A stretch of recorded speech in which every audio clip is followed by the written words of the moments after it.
Istilah bom seks atau artis panas sering merujuk pada sosok artis yang sering beradegan seksual di banyak filmnya.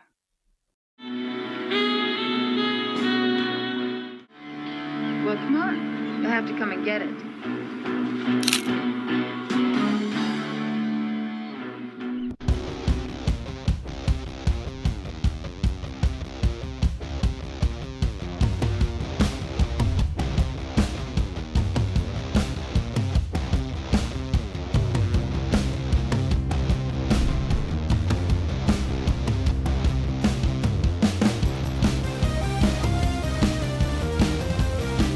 Kita lihat pada era tahun 70 hingga tahun 80-an, di Indonesia ada beberapa artis yang dikenal dengan julukan ini. Tentu karena penampilan mereka dalam film tergolong berani dalam beradegan dewasa. Kita sebut beberapa nama seperti Susana, Eva Arnaz, dan Yati Octavia. Julukan ini seringkali muncul di media sebagai bentuk promosi atau kontroversi. Namun, sering juga disalahpahami dan dieksploitasi untuk meraih ketenaran.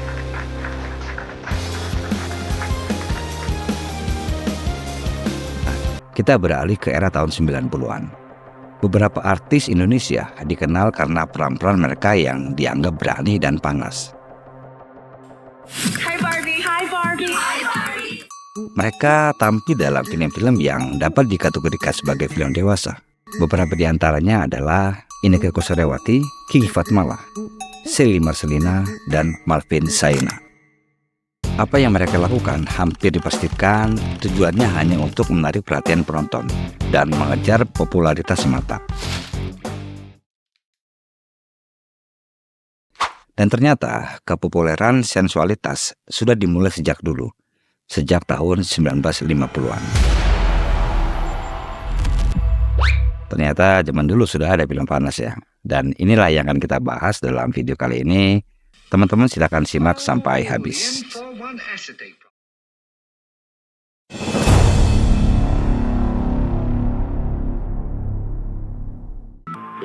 Jauh sebelum nama-nama di atas tadi, ada satu nama artis di era tahun 50-an yang berani tampil vulgar baik dari film ataupun dari foto-fotonya. Bahkan ia sempat digambarkan sebagai bom seks pertama di Indonesia. You should probably run. Dan artis tersebut adalah Raden Nganten Nurnaningsih atau lebih dikenal sebagai Nurnaningsih.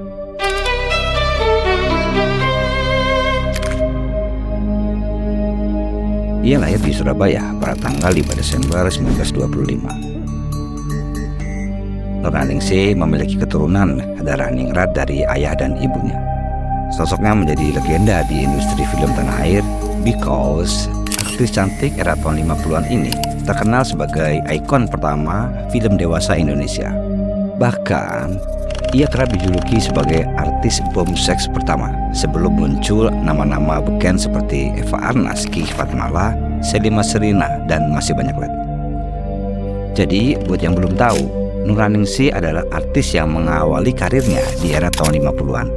Keinginannya untuk menjadi bintang terlama tidak terbendung. Sejak kecil, dia memang sudah bercita-cita menjadi bintang film.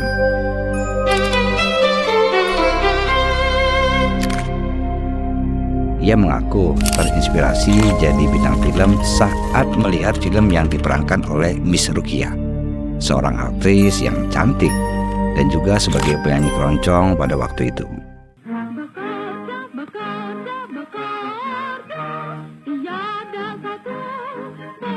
Film pertamanya adalah Krisis, film garapan Usmar Ismail yang sukses di pasaran dan membawa nama Nurnaningsih naik ke permukaan pada tahun 1953. 1 tahun kemudian, artis kelahiran Surabaya ini muncul di film Harimau Campak, karya sutradara Djaduk Jayakusuma.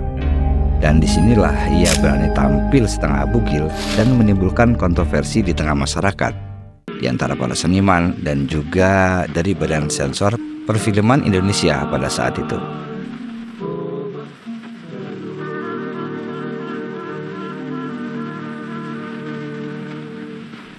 Meskipun menimbulkan perdebatan, Nurnaningsih tidak gentar.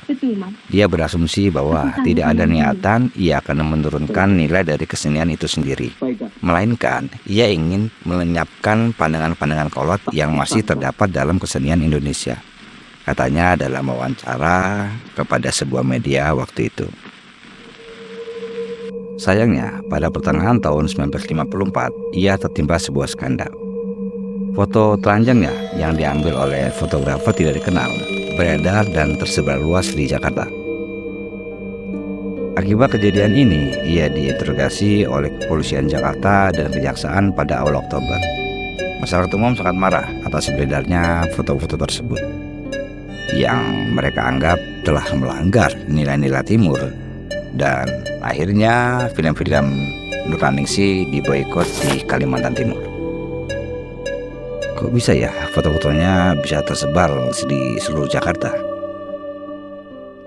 Di era 1950-an, majalah dan surat kabar merupakan sumber utama sebuah informasi. Artikel-artikel tentang tokoh masyarakat, selebriti atau seniman yang muncul di majalah terkenal bisa membantu seseorang menjadi populer. Berita atau gosip yang dimuat dalam media cetak seringkali menjadi sarana untuk meningkatkan ketenaran. Tentu saja dengan penambahan foto-foto yang memperkuat sebagai fakta dari berita tersebut. Sama seperti di era modern, skandal atau kontroversi yang diliput oleh media massa bisa membuat seseorang terkenal dengan cepat. Nah, di tahun 1950-an, skandal pribadi atau profesional yang menyebar melalui surat kabar atau radio bisa juga meningkatkan popularitas, walaupun mungkin dengan reputasi yang berbeda.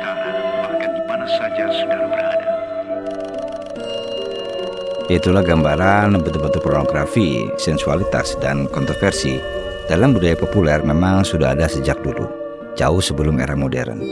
Kecenderungan manusia untuk mengekspresikan hasrat, estetika tubuh, dan hubungan seksual telah terlihat dalam berbagai bentuk media dan seni sepanjang sejarah. Nurnaningsih pun menjadi terkenal dan sempat dijuluki sebagai Marilyn Monroe Indonesia.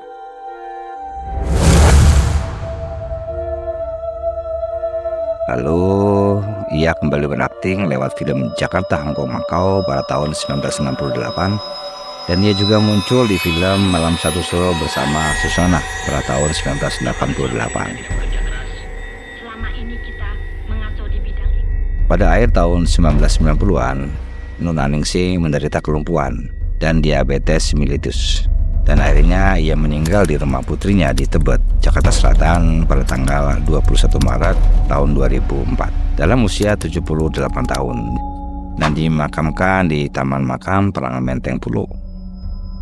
Pada akhirnya seperti apa yang kita lihat, sesuatu yang berbau pornografi makin kesini makin diminati, termasuk dalam dunia media sosial sekarang ini.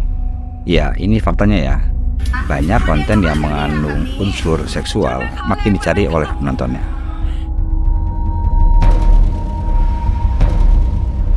Terima kasih sudah menonton. Semoga ada manfaatnya. Jangan lupa bantu subscribe.